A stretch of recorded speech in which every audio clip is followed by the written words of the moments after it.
नाज़रीन अस्सलाम वालेकुम। नाज़रीन doctor Danish programme real story के साथ हाजिर है। नाज़रीन एक बहुत अहम केस, एक बहुत बड़ा केस जिसका पूरी कौम इंतज़ार कर रही है वो है पनामा लीक्स। और पनामा लीक्स के फ़ैसले से जो देरी हो रही है उस देरी की वजह से पाकिस्तान को इस वक्त बहुत ज़्यादा जो है वो नुकसानात से गुज़र रहा है, इसलिए कि एक स्टेटस को का माहौल है। आप किसी जगह भी चाहिए, चाहे किसी इदारे में जाइए, कोई पॉलिसीज़ की बात हो, कोई मईशत की बात हो, कोई इन्वेस्टमेंट की बात हो, कोई एक्सपोर्ट की बात हो, कोई मज़ीद कोई अहम जो है वो फ़ैसलों की बात हो, कोई आइनी बिल्स की बात हो या कोई आपके मुकदमात की बात हो, वो सब के सब इस बुनियाद पर रुके हुए हैं कि पनामा का क्या फ़ैसला आता है। बहुत बड़ी बड़ी इन्वेस्टमेंट भी इस पॉइंट पर रुकी हुई होती है। एक तरफ तो ये है जो पाकिस्तान को बदलेगा, दूसरी जो इम्पोर्टेंट बात है वो ये है कि कुलभूषण यादव को आपने फांसी दी इस वक्त, और वो फांसी देना एक बहुत दिलेराना इक़दाम है, बहुत बेहतरीन इक़दाम है, और इससे बहुत बड़ा एक मैसेज जा रहा है उन दुश्मन मुल्कों को, उन दुश्मन मुल्कों के जासूसों को कि कौमी सलामती के ख़िलाफ़ अगर पाकिस्तान के आप कार्रवाई करते हैं, क्योंकि ये तो आपका काम है, अगर आप करते हैं और पकड़े गए तो फिर पाकिस्तान के अंदर आपको फांसी दी जाएगी, इससे कम पर कोई बात नहीं होगी। ये बहुत बड़ा दुश्मन और दुश्मनों को मैसेज है। लेकिन मेरा जो आज सवाल है अपने मेहमानों से भी कि कुलभूषण यादव को फांसी देना एक बहुत बड़ा मैसेज है दुश्मन मुल्कों और ख़ुद जासूसों को जो दुश्मन मुल्क के जासूस हैं, लेकिन पाकिस्तान की कौमी सलामती को ज़्यादा ख़तरा उन लोगों से है जो पाकिस्तान के लिबादे में बैठकर पाकिस्तान के ख़िलाफ़ साजिश कर रहे हैं। कुलभूषण यादव को फांसी लटकाना बहुत ज़रूरी है, तो पाकिस्तान के अंदर जो अंदरूनी पाकिस्तान का लिबास पहनकर साजिश कर रहे हैं, बड़ी साजिश कर रहे हैं, वही टारगेट है जो कुलभूषण यादव का है। मसलन मेमोगेट स्कैंडल, मसलन डॉन न्यूज़ लीक्स, ये भी कौमी सलामती के ख़िलाफ़ बहुत बड़ी साजिश है। तो फिर इन लोगों को फांसी की सज़ा क्यों नहीं? इन लोगों को आर्मी एक्ट के तहत, ऑफिशियल एक्ट, सीक्रेट एक्ट के तहत ट्रायल क्यों नहीं? क्यों?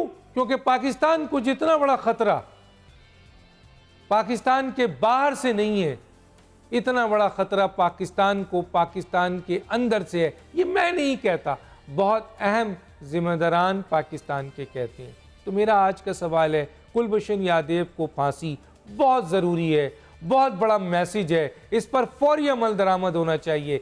लेकिन दूसरी तरफ मेमोगेट स्कैंडल और डॉन न्यूज़ लीक जैसे जिम्मेदारों को कैफरी किरदार तक पहुँचाएँ, ताकि आइंदा पाकिस्तान के अंदर बाइख्तियार और अहम लोग बैठकर पाकिस्तान के लिबाद में कौमी सलामती के लिए ख़तरा ना बने। ये मेरा आज अहम इशू है। इस पे मेरे पास जो मेहमान हैं उनका तारुफ कराता हूँ, फिर एक ब्रेक में जाऊँगा और फिर उनसे सवालात करूँगा। मेरे साथ हैं जनाब डॉक्टर रमेश कुमार साहब, MNA हैं PMLN के। आपका बहुत शुक्रिया सर, आपने ज्वाइन किया। मेरे साथ हैं जनाब फयाजुल हसन चौहान साहब, रहनुमा है पाकिस्तान तहरीक इंसाफ के, आपका ही बहुत शुक्रिया। मेरे साथ हैं अजमल वज़ीर ख़ान साहब, सीनियर नायब सदर है मुस्लिम लीग काफ के, आपका ही बहुत शुक्रिया। एक छोटा सा ब्रेक नाज़रीन, फिर वापस आते हैं।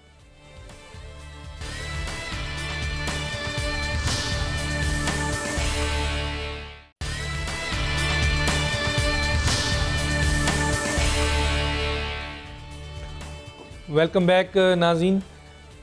मैं डॉक्टर रमेश साहब के पास सबसे पहले जाऊंगा। डॉक्टर रमेश साहब, पाकिस्तान को जितना ख़तरा बाहर खुले दुश्मनों से नहीं है, इतना ख़तरा पाकिस्तान के अंदर जो मौजूद लोग हैं पाकिस्तान के लिबादे में, वो ज़्यादा ख़तरनाक है कौमी सलामती के लिए।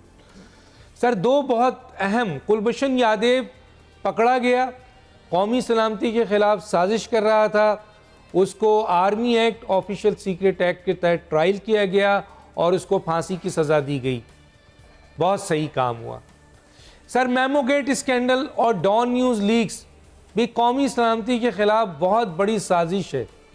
क्या वजह है सर, इसमें हुकूमत कार्रवाई क्यों नहीं कर रही है? ये रियासत और रियासती इदारे के ख़िलाफ़ बहुत बड़ी साजिश हुई है सर, क्या कहेंगे?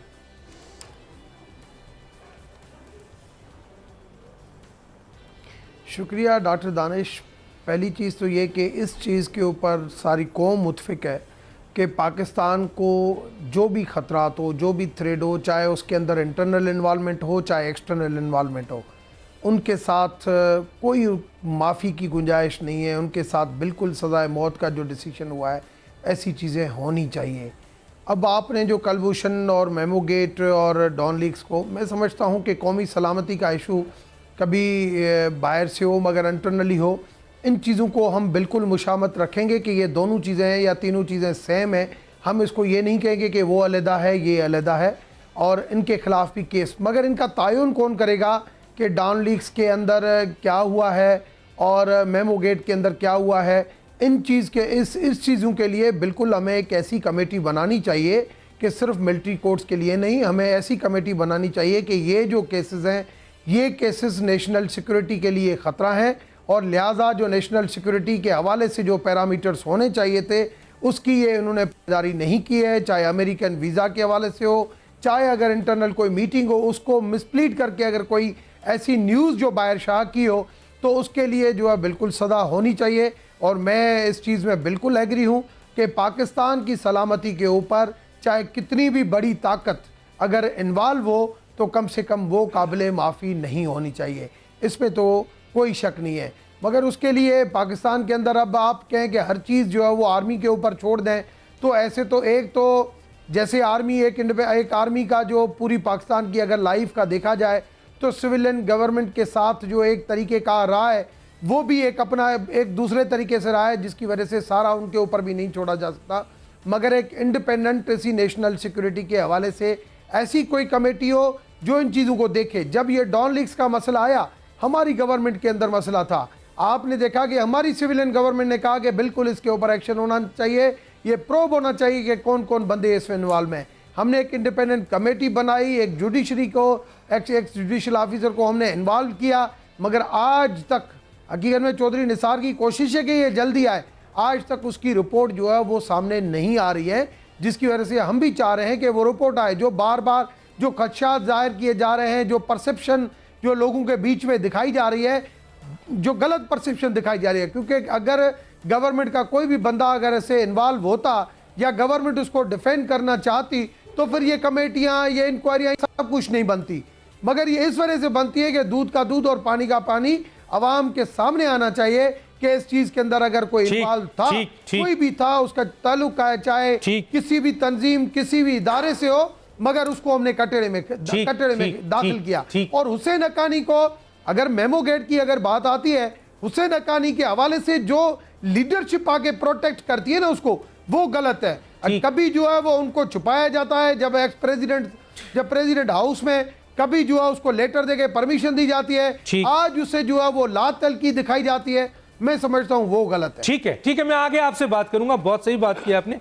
जनाब चौहान साहब, कुलभूषण यादव का टारगेट जो था वो ये था कि वो तखरीब कारी करे, पाकिस्तान को कमज़ोर करे, पाकिस्तान के रियासती इदारे को कमज़ोर करे, पाकिस्तान के कौमी सलामती के ख़िलाफ़ साजिश कर रहा था। उसका टारगेट ये था। यही टारगेट मेमोगेट स्कैंडल है, यही टारगेट डॉन न्यूज़ लीक्स है। कौमी सलामती के ख़िलाफ़ यानी रियासत के ख़िलाफ़ और रियासती इदारे के ख़िलाफ़ साजिश। तो सर अगर दोनों का टारगेट सेम है तो दोनों का ट्रीटमेंट सेम क्यों नहीं है? क्यों आप समझते नहीं कि सर इसको दोनों का ट्रीटमेंट सेम होना चाहिए? बिस्मिल्लाहिर्रहमानिर्रहीम। डॉक्टर दानिश साहब, सबसे पहले तो मैं ये कुलभूषण यादव की सज़ा के ऊपर जो कल इंडियन पार्लियामेंट के अंदर सुषमा स्वराज ने, वज़ीर दाखिला राजनाथ ने, उसके अलावा असदुद्दीन अवैसी ने, और सबसे बढ़ के ये सुब्रामेनियन स्वामी जो बीजेपी का जना एक इंतहा पसंद लीडर है, उसने जो पाकिस्तान के ख़िलाफ़ बलोचिस्तान की अलहदगी और सिंध की आज़ादी के हवाले से जो बकवासात की हैं, मैं उनको सिर्फ एक मैसेज देना चाहूँगा एक पाकिस्तानी होने के नाते से और करोड़ों पाकिस्तानियों की नुमाइंदगी करते हुए, कि तुम अहमकों की जन्नत में रहते हो और उल्लुओं की बहिश्त में रहते हो, और तुम जो है बुज़दिलों और नकम्मों की फिरदौस में रहते हो अगर तुम ये सोचते हो कि तुम पाकिस्तान को कोई नुकसान पहुँचा दोगे। पाकिस्तान के हवाले से पूरी पाकिस्तानी कौम का एक पैगाम है कि हम अमन के ख्वाह हैं, लेकिन ये अहले हिंदुस्तान याद रखें, ये पाक वतन है, जान अपनी और जान तो सबको प्यारी है। और एक बात और कान खोल के सुन ले, नरेंद्र मोदी से लेके उसके हवारी और उसके जवारी, कि ये वो पाकिस्तान नहीं है जो 1971 का था, ये वो पाकिस्तान मशरकी पाकिस्तान नहीं है जो सैकड़ों मील दूर जो है एक हिस्सा हुआ करता था। ये वो पाकिस्तान है जो एटमी प्रोग्राम भी रखता है, एटमी मिसाइल भी रखता है और स्मॉल टैक्टिकल बॉम्ब्स का एक सरमाया रखता है। अगर तुमने रत्ती बराबर भी कोई कोशिश की पाकिस्तान के खिलाफ कोई अपनी गलीज और नापाक जो है वो अज़ाइम को पूरा करने के लिए, तो यकीन जाने पाकिस्तान इस वक्त इस पोजीशन में है कि पूरा इंडिया और उसके सारे शहर और उसके सारे शहरी उनका सुरमा बना के रख देंगे और फिर उस सुरमे को आंखों पे लगाने के लिए पूरे इंडिया में कोई बंदा जिंदा नहीं नजर आएगा। तो इस वजह से जनाबे वाला राजनाथ, सुषमा स्वराज, नरेंद्र मोदी, असदुद्दीन अवैसी और वो सुब्रामीनियन स्वामी, तुम अपने जहन से निकाल दो कि तुम पाकिस्तान की कोई रत्ती बराबर भी कोई नुकसान पहुंचा सकोगे, पहली चीज। दूसरी, आपने बड़ी जबरदस्त बात कही, आपने बिल्कुल वही बात की कि उस जोर को सबने देख लिया जो तुमने सरे बाजार किया, पर उस जुल्म को दुनिया क्या जाने जो तुमने पसे दीवार किया। ये तो थे एक्सीजीनियस फैक्टर। इंडिजीनियस फैक्टर क्या है? इंडिजीनियस फैक्टर ये है कि यही कुलभूषण सिंह यादव, ये आपका अल्ताफ हुसैन के राब्ते में भी है, यही कुलभूषण सिंह यादव आपका उजैर बलोच के राब्ते में भी है, यही कुलभूषण सिंह यादव आपका महमूद खान अचकजई के राब्ते में भी है, यही कुलभूषण सिंह यादव आपके जनूबी पंजाब, फाटा, कराची, KPK में हर जगह पर इन्वॉल्व है। इसको ये सारी एक्सेस पाकिस्तान के अंदर के जो है वो लोगों ने दी। उसके हवाले से चीजें बड़ी क्लियर हैं। असफंद यार वली पेशावर में तकरीर करके कहता है कि पाकिस्तान तबाह होता है हो जाए, सूबे तबाह होते हैं हो जाए, जिले तबाह होते हैं हो जाए, लेकिन नवाज शरीफ को कुर्सी से कोई नहीं उतार सकेगा। क्या ये मुहिब्बे वतन पाकिस्तानी के अल्फाज है? महमूद खान अचकजई चमन के बॉर्डर पर खड़े होकर पख्तूनिस्तान जिंदाबाद के नारे लगाता है। महमूद खान अचकजई के सेनेटर ने जलालाबाद में आज से 4 महीने पहले आजाद पख्तूनिस्तान की जो एक तकरीर थी उसमें खड़े होकर तकरीर की। वही आपका महमूद खान अचकजई आपका सूबा अफगानिया की बात करता है, अटक से लेकर जलालाबाद तक, वो नवाज शरीफ साहब की कच में है। अल्ताफ हुसैन के ओपनली जो गद्दार साबित हो चुका है उसको आपके नवाज शरीफ साहब सपोर्ट कर रहे हैं। और एक चीज बड़ी इंपॉर्टेंट मैं आपके सामने रखूंगा, डॉक्टर साहब मुझे यह बताएं, जिस कुलभूषण सिंह यादव को पाकिस्तान की आर्मी ने कल जो है वो एजेंट करार देकर राका फांसी की सजा सुनाई, पूरा 1.25 साल हमारे मुल्क का वजीर आजम जनरल असम्बली अक़वाम मुत्तहिदा की लेके डेवस से लेके तमाम मुल्कों के उसने दौरे किए, उसका नाम नहीं लिया। मैंने आज से 2 दिन पहले बात की थी कि वो पिछले जमाने में ना वो औरतें होती थी जो अपने खावंद का नाम इज्जत से नहीं लिया करती थी, बहुत ज्यादा कोई नाम लेना पड़ जाता था तो कहते थी मुन्ने के अब्बा। मैं हैरान हूं कि हमारे मुल्क के वजीर आजम ने मुन्ने के अब्बा के तर्ज पे भी जो है वो इसका नाम नहीं लिया कि क्या कहते हैं कि भारत का एक जासूस हमने पकड़ा, इस अंदाज से भी उसका तस्करा कहीं पे नहीं किया। ठीक है, ये पूरी पाकिस्तानी कौम देख रही है। ठीक है, मैं अजमल वजीर साहब की तरफ आऊंगा। सर मैं आगे बात करूंगा आपसे, आपको और मौका दूंगा। हालांकि मैंने मेमोगेट स्कैंडल पे भी बात की, आपने उसके ऊपर कुछ नहीं बोला, मैं आगे आपसे बात करूंगा। अजमल वजीर साहब, भारत तो अजल से 1947 से पाकिस्तान का दुश्मन है, उसने मशरक़ी पाकिस्तान को साजिश करके अलग किया, यही नरेंद्र मोदी ने अभी पिछले दिनों ऐलान किया था। भारत कुलभूषण यादव जैसे कई अफसर और कई एजेंट हमारे मुल्क को ख़त्म करने के लिए भेजता रहा है और भेज रहा है और पकड़े जा रही हैं और उनको ख़त्म किया जा रहा है। लेकिन सर आप भारत को तो मारें गोली, तबाह करें, लेकिन जो पाकिस्तान के अंदर मेमोगेट और डॉन न्यूज़ लीक्स पाकिस्तान के लिबास में हलफ पाकिस्तान का लेके, आइन पाकिस्तान का सामने रखकर, पाकिस्तान के आला ओहदों पर बैठकर पाकिस्तान के खिलाफ साजिश हो रही है, वही साजिश जो कुलभूषण कर रहा है, क्या कहेंगे सर?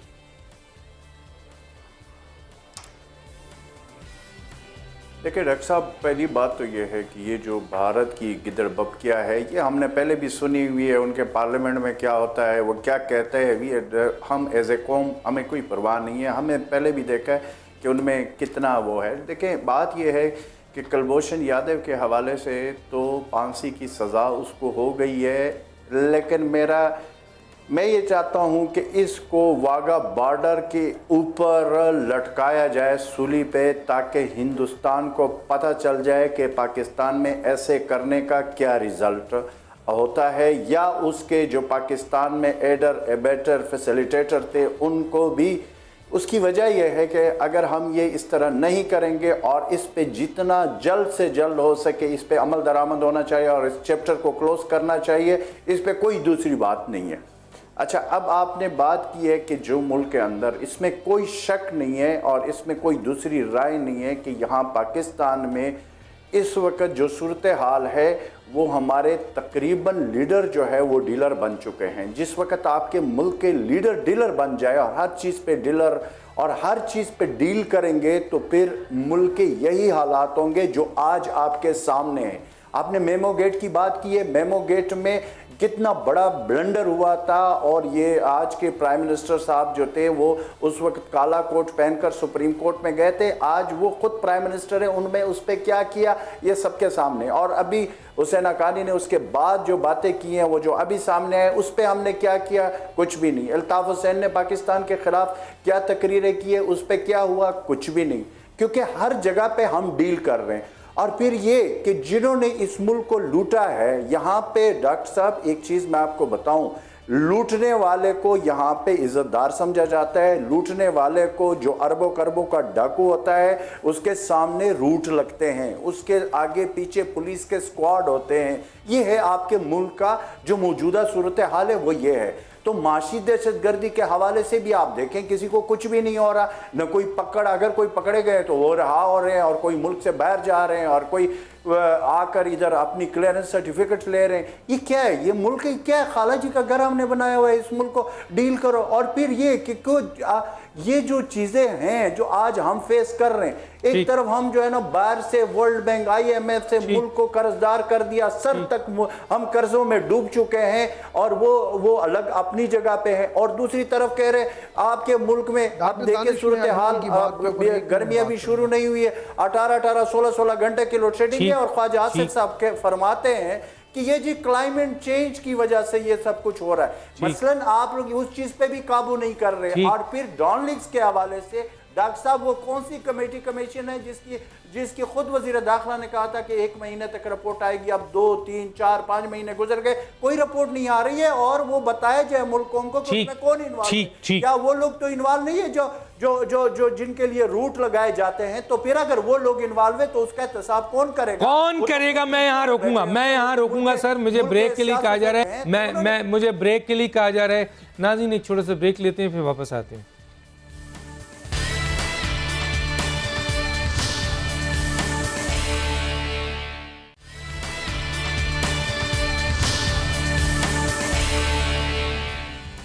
वेलकम बैक नाज़रीन, मैं आता हूँ डॉक्टर रमेश कुमार साहब। बड़ा रिलेटेड क्वेश्चन है सर, मैं चाहूँगा कि आपका जवाब भी बिल्कुल उससे रिलेटेड हो। मेरा सवाल ये कि कुलभूषण यादव कौमी सलामती के ख़िलाफ़ साजिश करता है, उसको आर्मी एक्ट के तहत, ऑफिशियल सीक्रेट एक्ट के तहत ट्रायल किया जाता है, सज़ाए मौत दी जाती है। उज़ैर बलोच, उसका ताल्लुक़ गैर मुल्की एजेंसी से है, फ़ौज ने उसे उठा लिया और अब उसको आर्मी एक्ट और ऑफिशियल सीक्रेट एक्ट के तहत ट्रायल किया जा रहा है। मेरा सवाल है सर, मेमो गेट स्कैंडल और डॉन न्यूज़ लीक्स, ये दोनों केस इस्टेब्लिश हैं सर, कौमी सलामती के ख़िलाफ़, रियासत के ख़िलाफ़ और रियासती इदारे के ख़िलाफ़। और ऑफिशियल सीक्रेट एक्ट और आर्मी एक्ट दोनों कहता है कि एनी सिटीज़न, उसमें ये नहीं कहा है कि कोई बंगी हो या कोई वज़ीर आज़म हो, एनी सिटीज़न का लफ्ज़ है कि कोई भी शहरी अगर वो कौमी सलामती, रियासत या रियासती इदारे के ख़िलाफ़ साजिश करता है तो फिर उसको इस ट्रायल के इस एक्ट के तहत ट्रायल किया जा सकता है।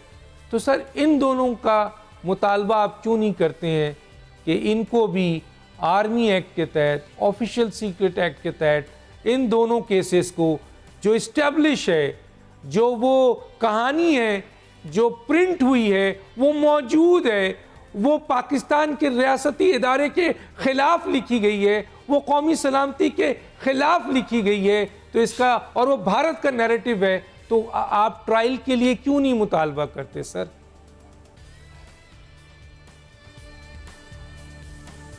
देखिए, मैं समझता हूँ अगर हमने इस चीज़ को सीरियस नहीं लिया होता तो फिर हम किसूर, हमने इसको प्रोब के लिए कमेटी भी बनाई। वो जो डिले हो रहा है, मैं समझता हूँ वो डिले नहीं होना चाहिए, क्योंकि अगर एक के अंदर हम किसी पाए तकमील तक नहीं पहुँचे तो फिर दूसरे को भी मौका मिलता है। इस वजह से इनको सज़ा मिलनी चाहिए। मेमो गेट की जितने कदर बात है, मैं समझता हूँ वो बिल्कुल वो एक प्रोब केस है और उसके अंदर होना चाहिए। और आज जो पीटीआई भी यहाँ पे बात करी है, क्यू भी बात कर रही है, मैं समझता हूँ हमारा भी मौक़िफ़ ये है, असेंबली का इजलास शुरू है और ये भी अपने लीडरान से बात करें, हम भी बात करें, ये चीज़ें बिल्कुल प्रोब होनी चाहिए क्योंकि आज ये हिट टॉपिक है। तीसरी बात जो कि अजमल साहब ने कि जो ये घूम रहे हैं, देखिए मैं समझता हूँ MQM और अपना PMLQ के मुंह से ये चीज़ें अच्छी नहीं लगती। 2008 से 1999 से लेके 2008 तक वे हुकूमत में रहे। यही बंदा जो राह के साथ थे, यही बंदे जो रोज़ाना लाशें उठवाते थे, जो यहाँ पे कराची को बंद कराते थे, वो इनके पार्टनर होते थे, मिनिस्ट्रियाँ होती थी।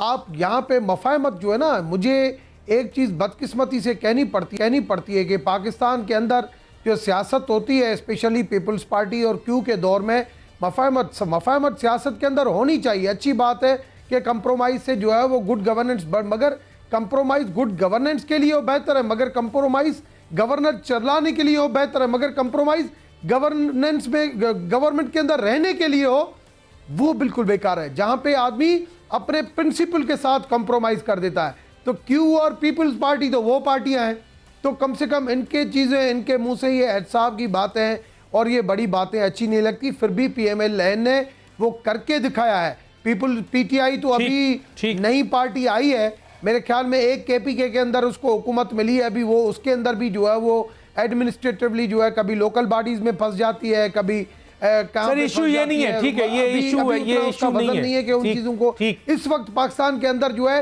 एक ही PMLN है जो एक वजन के साथ जो है इन चीज़ों के और हर चीज़ के ऊपर एक स्टैंड के साथ खड़ी रहती है, बात करती है, चाहे MQM हो, चाहे कोई भी पॉलिटिकल पार्टी हो, उज़ैर की बात हो, चाहे कलभूषण की बात हो। स्टैंड ये होता है कि पाकिस्तान की सलामती के ऊपर बात की जाए। मैं आगे बात करूंगा। चौहान साहब, वही सवाल आपसे भी है, उन्होंने तो जो बोला कौम ने सुना, वही सवाल आपसे है कि जब उज़ैर बलोच को इंटेलिजेंस, गैर मुल्की इंटेलिजेंस के राब्ते के बुनियाद पर आर्मी एक्ट और ऑफिशियल सीक्रेट एक्ट के बुनियाद पर ट्रायल के लिए ले जाया गया, कुलभूषण यादव को कौमी सलामती रियासती इदारे रियासत के ख़िलाफ़ साजिश पर ट्रायल किया गया, तो मेमो गेट स्कैंडल और डॉन न्यूज़ लीक्स भी तो कौमी सलामती, रियासत के ख़िलाफ़, रियासती इदारे के ख़िलाफ़ और इंटरनेशनल एजेंसीज़ के साथ राब्ते का इस्टेब्लिश केस है सर। क्या आप मुतालबा नहीं करेंगे सर? डॉक्टर साहब, पहली चीज़ तो बड़ी क्लियर मैं कहूँगा, शायद कोई पाकिस्तानी लीडर या पाकिस्तान के मीडिया में आया हुआ कोई स्पोक्समैन ये जुर्रत नहीं करेगा, लेकिन अल्लाह पाक का करम है, नबी पाक के सदके अपना ज़िंदगी का सूरज जियो, अली की तरह शहीद हो, हुसैन की तरह। मैं एक चीज़ बड़ी वाज़ेह कर दूंगा, पाकिस्तान की आवाम दो चीज़ों का आवाज़ नहीं आ रहा है करती, एक नामूस रसालत और दूसरा नामूस पाकिस्तान। और नामूस पाकिस्तान सारी दुनिया जानती है, वो जुड़ी हुई है नामूस फौज के साथ, नामूस पाक आर्मी के साथ। ये एक एस्टेब्लिश चीज़ है कि पाक फौज ही नामूस पाकिस्तान की महाफिज है। मैं जनरल कमर बाजवा और जनरल नवीद मुख्तार से पूछूंगा कि जनाबे वाला नामूस पाकिस्तान पे कंप्रोमाइज हुआ था डॉन लीक्स में, क्योंकि फौज और ISI की डिग्निटी को, उसके वकार को, उसकी इज्जत को दांव पे लगाया हुआ था कि जो अमेरिकन CIA और रा और मोसाद जो है वो चाहती थी वही उसमें बोला गया। मैं जनरल कमर बाजवा से पूछूंगा कि अभी तक क्या रिजल्ट आया। जनरल कमर बाजवा साहब, जनरल नवीद मुख्तार साहब, एक बात सुन लें, हम पाकिस्तानी हैं पाकिस्तान से मोहब्बत करते हैं और पाकिस्तान की आवाम नामूस से पाकिस्तान पे कोई कंप्रोमाइज नहीं करेगी। हम आपसे मुतालबा करते हैं कि यह आपका फर्ज बनता है कि इस डॉन लीक्स के इशू के ऊपर जो उसके रियल कल्प्रेट्स हैं, और सारी दुनिया जानती है रियल कल्प्रेट्स कौन है, मरियम नवाज साहिबा सबसे बड़ी कल्प्रेट है, नून लीग का मीडिया सेल पूरे का पूरा कल्प्रेट है, परवेज रशीद उसका कल्प्रेट है, फवाद हुसैन फवाद उसका कल्प्रेट है, ये पूरा नून लीग की क़यादत उसकी कल्प्रेट है। तो कमर बाजवा साहब और नवीद मुख्तार साहब, एक पाकिस्तानी की हैसियत से डर लगता है, सिर्फ अल्लाह की जात से डर लगता है और किसी चीज से डर नहीं लगता। डर लगता है तो इस पाकिस्तान की नामूस से डर लगता है कि इस पाकिस्तान के लिए मेरे आबा-ओ-अजदाद ने कुर्बानियां दी हैं, अपनी जागीरें, अपनी जिम्मेदारियां छोड़ के इस पाकिस्तान के अंदर कसम पुर्सी की हालत में आए थे। वो हजारों लाखों करोड़ों पाकिस्तानी आज जनरल कमर बाजवा और जनरल नवीद मुख्तार को देख रहे हैं कि वो डॉन लीक्स के इशू के ऊपर क्या रिजल्ट दिलवाते हैं अपनी फौज और अपने पाकिस्तान की इज्जत और वकार के लिए। अगर इसमें कोई कंप्रोमाइज हुआ तो फिर एक बात अपनी सुन ले, फिर इस पाकिस्तान के अंदर जो कोई मुंह उठाएगा वो आके पाकिस्तान के खिलाफ और पाक फौज के खिलाफ और आईएसआई के खिलाफ फिर बोलेगा, और फिर पाक फौज और आईएसआई उसका रास्ता नहीं रोक सकेगी। यही आलमी ताकतों की साजिश है, इस साजिश को रोका जाए।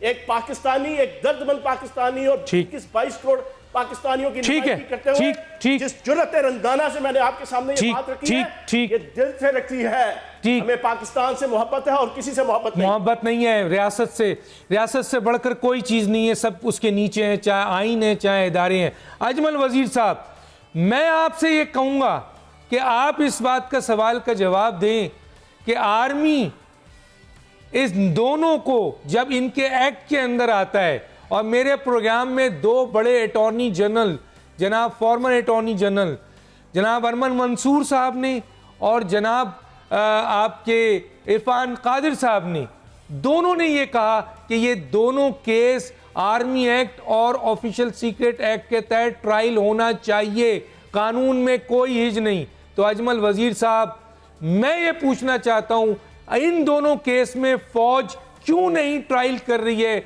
उजैर बलोच को आप ले गए एक इंटेलिजेंस शेयरिंग पे, यहां तो मुकम्मल इंटेलिजेंस शेयरिंग है, कौमी सलामती के खिलाफ साजिश है, रियासत के खिलाफ साजिश है, रियासती इदारे, तो फौज इसमें क्यों नहीं हाथ डाल रही, इसे क्यों नहीं ट्रायल कर रही है? अजमल वजीर साहब।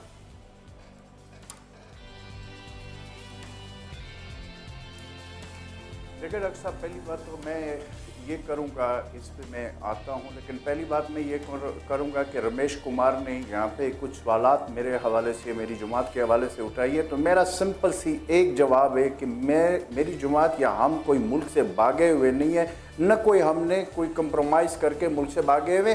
पिछले 9 साल से पंजाब में आपकी हुकूमत है और पिछले 4 साल से आपके मरकज में हुकूमत है, और हम बबांगे दौल आपके सामने, मैं आपको चैलेंज करके कहता हूं कि जो जो चीज़ें आपके सामने एग्जेक्टिव आप है, अगर आप में जुर्रत है या आप में अखलाक की जुर्रत है, सिर्फ बातों की नहीं है, आप करें एहतसाब। अगर मेरी जुमात का करना है या हमने कोई किया है तो आपके पास हुकूमत है तो आप करें, लेकिन सिर्फ बातें करने से ये आवाम अभी बड़ी सियानी है, बातों पर नहीं जाएगी। दूसरी बात, आपने यहाँ पे बात की है, असल में मसला तो यही बनना हुआ है कि हमें एक बात की समझ एज ए पाकिस्तानी, क्योंकि देखिए हम पहले पाकिस्तानी हैं, पाकिस्तानी के हैसियत से हमें यह समझ नहीं आ रही है कि आखिर क्या वजह है कि डॉन लीक्स पे या मेमो गेट पे इस पे अभी तक एक्शन क्यों नहीं हो रहा। हमें यह पता है कि शरीफों कि जो हुकूमत है या तख्त शरीफ है, उन्होंने इस पे कुछ भी नहीं करना। उसकी वजह यह कि उसमें यह खुद मुलव्वस है, तो वो खुद अपनी वो तो नहीं करेंगे। अच्छा, जिन्होंने करना है उनको करना चाहिए, इसको डिले नहीं करना चाहिए। उसकी वजह यह है कि ये तो आपके सामने है जो कुछ हो चुका है। कुछ चीज़ें ऐसी होती है जिस पे कंप्रोमाइज़ नहीं किया जा सकता है, न एज ए कौम और न हम एज ए स्टेट इस पे कंप्रोमाइज़ कर सकते हैं। अदरवाइज हम अगर चीज़ों पे कंप्रोमाइज़ करेंगे तो उसका रिजल्ट माजी में और अभी भी बड़े भयानक निकले हैं। तो मेरे ख्याल में डॉन लीक्स के हवाले से वो जो कमीशन उन्होंने बनाया या जो कमेटी बनाई थी, उसमें वो जो 2 लोग हैं जिन्होंने उसमें बैठे हुए थे, उनकी रिपोर्ट एक तो सामने आनी चाहिए कि उसमें उन 2 लोगों ने जो इनके कमेटी के जो जो जो हमारे मिलिट्री इंटेलिजेंस के थे या हमारे ISI के थे, उन 2 लोगों की आवाम देखना चाहती है कि उनका क्या है इस हवाले से। उन्होंने कोई नोट लिखा हुआ है, उस पे उनका हमें जरूर पता लगना चाहिए, क्योंकि अजमल साहब मेरे मुतालबे पे आपने, अजमल साहब अपना टाइम खत्म हो रहा है, मैं ब्रेक में जाना चाह रहा हूं, मेरे मुतालबे पे तो आए सर। ये आर्मी एक्ट है, आर्मी का राइट है कि मेमोगेट स्कैंडल और डॉन न्यूज लीक्स वो आर्मी एक्ट और ऑफिशियल सीक्रेट एक्ट के तहत ट्रायल कर सकता है, तो आर्मी क्यों नहीं कर रही है? क्यों नहीं कर रही है आर्मी? सर ये सवाल है आपसे। मैं यही तो मेरी बात सुने, मैं यही तो कहता हूं कि इस पे क्यों अभी तक नहीं हुआ, और इस पे होना चाहिए और फौरन होना चाहिए अमल दरामद। उसकी वजह ये कि अगर इस पे नहीं हुआ, आप मुतालबा किससे कर रहे हैं? जो हमारे मुल्क आप मुतालबा किससे कर रहे हैं? रोज ये चीजें, ओ भाई आप मुतालबा किससे कर रहे हैं? उनसे कर रहा हूं। नाम लेना, सुने, नाम लीजिए, आप हुकूमत को छोड़िए, आप मुतालबा किससे कर रहे हैं? यार हुकूमत से तो ये मेरी बात सुने डॉक्टर दानिश, मुतालबा तो जाहिर है हम चीफ ऑफ आर्मी स्टाफ से करेंगे ना, क्योंकि अगर वो चीफ ऑफ जब वो उसके अंडर आता है और आपने जिन एक्ट की बात की है तो उसी मुतालबा किया जाना हमें पड़ेगा, क्योंकि हुकूमत ने तो कुछ नहीं करना, हुकूमत ने हमने खिलाफ कुछ नहीं करना, क्योंकि उन्होंने तो प्री प्लान किया हुआ है और इसमें तो कोई दूसरी राय नहीं है। मैं एक ब्रेक पे जाऊंगा नाज़रीन, उसके बाद आता हूं, बड़ा इंपॉर्टेंट है, उस पर भी थोड़ा सा राय लूंगा। एक छोटा सा ब्रेक नाज़रीन, पे वापस आते हैं।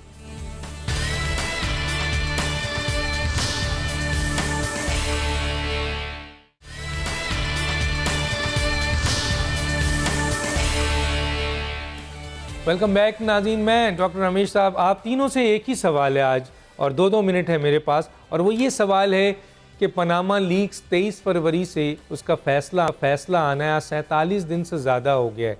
पूरा मुल्क, पूरी मशीनरी और पूरी कौम जो है वो स्टेटस को का शिकार है। आप क्या समझते हैं सर, क्यों देरी हो रही है, और आप क्या मुतालबा करते हैं सर?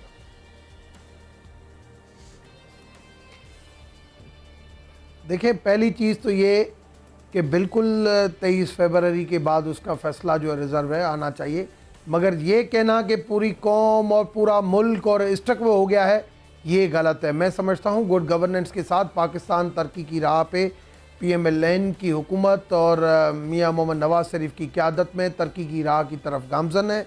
आप देख रहे हैं कि जिस स्पीड के साथ इस हुकूमत काम कर रही है, यही मेन वजूहत है जिसकी वजह से सारी अपोनेंट जो है, जितनी भी अपोजिशन पार्टीज़ हैं, वो बौखलाहट का शिकार है। बाकी एक सूरत ये है कि जो फ़ैसला है वो फ़ैसला जो भी आएगा हमें काबिल कबूल होगा, और जो भी फ़ैसला जिस टाइम उनको देना होगा, हम जुडिशरी को नहीं प्रेशर डालते हैं।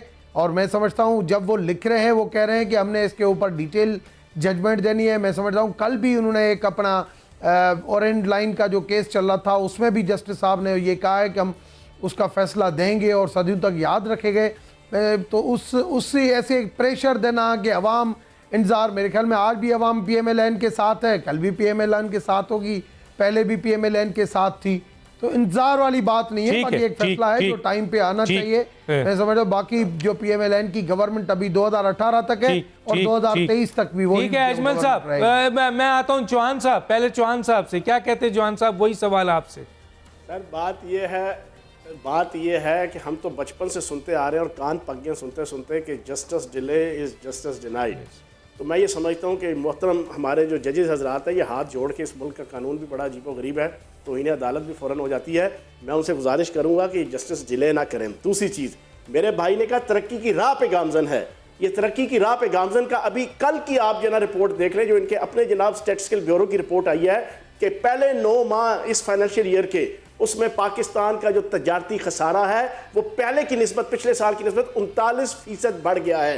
तीसरी चीज़, इन्होंने कहा कि जनाब सारे के सारे लोग नून लीग के साथ हैं, अवाम नून लीग के साथ है। अगर अवाम का नाम नजम सेठी है, अगर अवाम का नाम जनाब अमेरिकन CIA है, अगर अवाम का नाम सऊदी अरब है, अगर अवाम का नाम जनाब रॉ है, तो फिर तो जनाब सारे ही साथ हैं जना नवाज शरीफ साहब के। क्योंकि नवाज शरीफ साहब ने कल रसालपुर में खड़े होकर उस वक्त कुलभूषण सिंह के हवाले से और इंडिया के खिलाफ एक लफ्ज नहीं कहा कि जब पूरी दुनिया के मीडिया में उनकी धमकियां जो है वो बलोचिस्तान की अलहदगी और सिंध की अलहदगी के हवाले से चल रही थी, उस वक्त भी हमारे मुल्क के वजीर आजम को जुर्रत नहीं हुई कि वो इंडिया के खिलाफ एक लफ्ज बोले, और वहां पे इंडिया से मोहब्बत और प्यार की माला जम रहे थे और उसकी च्युइंगम चिबा और खा रहे थे।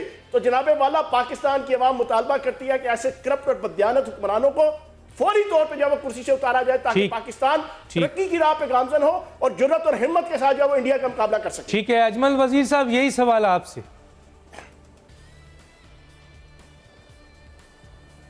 डॉक्टर साहब, पहली बात तो यह है कि इसमें तो कोई दूसरी राय नहीं है कि आप जिधर जाते हैं, जिससे मिलते हैं, चाहे आम आवाम हो, चाहे ख़ास हो, चाहे जो भी हो, उसमें एक ही चीज़ का इंतज़ार हो रहा है, वो है पनामा। इसमें कोई दूसरी राय नहीं। बिल्कुल आपने ठीक कहा कि इस वक्त इसका, और हम तो अपील कर सकते हैं, गुजारिश कर सकते हैं कि ये जितना जल्द से जल्द आए, ताकि पाकिस्तान की आवाम एक तरफ हो जाए और पता चल जाए कि इस मुल्क में बड़े लोगों के लिए कानून और इंसाफ आम बंदे के लिए और बड़े बंदे के लिए, एक तो इसमें कोई दूसरी राय नहीं। और मुझे उम्मीद है कि अल्लाह करे कि इस हफ्ते में यह फैसला आ जाए। और दूसरी बात मैं ये आखिर में ज़रूर करूँगा कि रमेश कुमार ने जो कहा कि पाकिस्तान के अवाम साथ है, और बिल्कुल ये जो बात कर रहे हैं कि इन्होंने जो लूट मार किए उसमें बिल्कुल ये गामजन है शरीफ फैमिली, इसमें कोई शक नहीं है। उनकी तरक्की हो रही है, इसमें कोई शक नहीं है। उनके असासे बढ़ रहे हैं, उसमें कोई शक नहीं है। उनकी लूट मार जारी है और सारी है, और उनसे कोई पूछने वाला नहीं है, इसमें भी कोई शक नहीं है। और मैं मानता हूं कि इनको फुल फ्री हैंड है कि इस मुल्क में वो जो चाहे वो कर सकते, उनसे कोई पूछने वाला नहीं है। अभी तक ये सूरत हाल है जिस पे वो इतने सेटिस्फाइड होकर बात कर रहे हैं। हालांकि मुल्क की जो सूरत हाल है, अवाम की जो सूरत हाल है, पाकिस्तान के जो 20 करोड़ अवाम की सूरत हाल है, वो आपके भी सामने और हमारे सुनने वालों के भी सामने है। पूरी दुनिया जानता है कि हम किस कर्ब से गुजर रहे हैं, पाकिस्तान की आवाम की क्या हाल। अजमल वजीर साहब आपका बहुत शुक्रिया, फयाजुल हसन साहब, चौहान साहब शुक्रिया, रमेश कुमार शुक्रिया। नाज़रीन, तीनों ने जो मुतालबा किया है वो तो मुतालबा किया ही किया है, लेकिन पाकिस्तान की 20 करोड़ आवाम का मुतालबा है कि कुलभूषण यादव को कौमी सलामती के ख़िलाफ़ साजिश करने पर फांसी की सज़ा दी गई और आर्मी एक्ट के तहत और ऑफिशियल सीक्रेट एक्ट के तहत मुकदमा चलाया गया। क्यों? क्योंकि वो कौमी सलामती के ख़िलाफ़ साजिश कर रहा था। तो फिर उन केसेस को जो पाकिस्तान के अंदरूनी लिबादा पहन के मेमोगेट स्कैंडल और डॉन न्यूज़ लीक्स की सूरत में आप पाकिस्तान की कौमी सलामती के ख़िलाफ़, रियासत के ख़िलाफ़ और रियासती इदारों के ख़िलाफ़ साजिश कर रहे थे, जो केस इस्टेब्लिश हो चुका है। एक तरफ हुसैन हक्कानी के कॉन्फ्लिक्ट से कि उन्होंने इकरार कर लिया है, और दूसरी तरफ आपके जो डॉन न्यूज़ लीक में ख़बर छप चुकी है, उसके बाद अगर आर्मी यानी कमर जावेद बाजवा साहब इस केस को आर्मी एक्ट के तहत ISPR के सरबराह को क्लैरिफाई करना चाहिए कि क्या वजूहत है कि मेमोगेट स्कैंडल और डॉन न्यूज़ लीक्स को वो आर्मी एक्ट और ऑफिशियल सीक्रेट एक्ट के तहत नहीं चला रहे हैं और उज़ैर बलोच के केस को चला रहे हैं, कुलभूषण यादव के केस को चला रहे हैं। तो ये केस भी तो आर्मी एक्ट और ऑफिशियल सीक्रेट एक्ट के तहत होता है। और इसके हवाले से 2 फॉर्मर अटॉर्नी जनरल जनाब अरमान मंसूर साहब और इरफान मिर्ज़ा साहब ने कहा है, इरफान मिर्ज़ा साहब ने कहा है कि इरफान कादिर साहब ने कहा है कि ये दोनों केस ट्रायल होना चाहिए, डॉन न्यूज़ लीक्स भी और मेमोगेट स्कैंडल भी। तो ISPR के सरबराह को ज़रूर वजाहत करनी चाहिए। 20 करोड़ आवाम इंतज़ार कर रही है, जो आपकी असल ताकत है। डॉक्टर दानिश को याद दीजिए। अल्लाह हाफ़िज़।